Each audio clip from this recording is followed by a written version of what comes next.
Et ce phénomène existe, encore une fois, depuis une vingtaine d'années.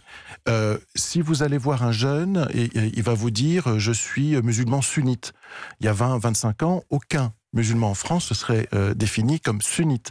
C'est des catégories, j'allais dire, moyen-orientales. Si vous voulez, il n'y a pas de chiites en France, il n'y a pas de Hezbollah dans la banlieue sud de Paris.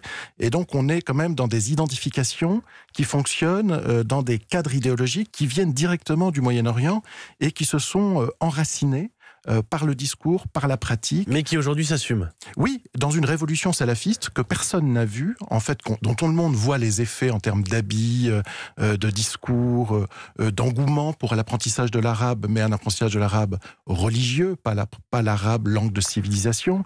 Et cette révolution salafiste s'est emparée d'une partie non négligeable de la population qui prétend que c'est le véritable islam. Et les autres se taisent, ont peur ou déménagent.